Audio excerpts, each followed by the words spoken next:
একজন মহিলা ছিলেন যিনি প্রতি রাতে নিজের শরীর থেকে চামড়া খুলে ফেলতেন। তিনি এটা এমনভাবে করতেন যেমন কেউ মোজা খুলে ফেলে। আশ্চর্যের বিষয়, এতে তার কোনো ব্যথা হতো না, বরং তিনি এটাতে আনন্দ পেতেন। একদিন তিনি পুরো শরীরের চামড়া খুলে ফেলেন।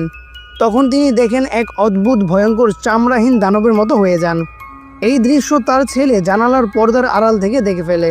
পরের দিন সকালে যখন মা ঘুম থেকে ওঠে, দেখে তার দুই ছেলে তাকে বিছানায় বেঁধে রেখেছে।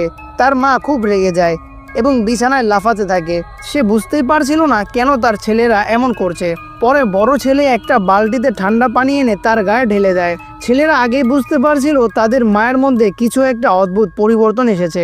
যেদিন মা বাড়ি ফেরেন, তারা লক্ষ্য করে তার মা সব শরীর কাপড় দিয়ে ঢেকে রেখেছেন, শুধু একটা চোখ খোলা। মা বলেন তিনি নাকি অপারেশন করিয়েছেন। ছেলেরা যেন ভয় না পায় তাই তার মা তাদের জন্য নতুন নতুন খেলনা দেয়, কিন্তু দুজনের জন্য একটা খেলনা আনে। তারপর থেকে মা শুরু করেন অনেক কড়া নিয়ম কানুন, যেমন খাওয়ার সময় ফোন ব্যবহার করা যাবে না, রাত 7টার মধ্যে ঘুমাতে হবে। কিন্তু আগের মা একদম এমন ছিলেন না। তিনি ছেলেদের সঙ্গে সিনেমা দেখতেন, গল্প বলতেন, হাসতেন।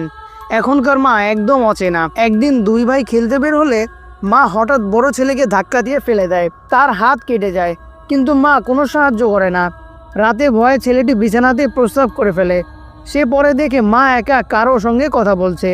সে লুকিয়ে শুনতে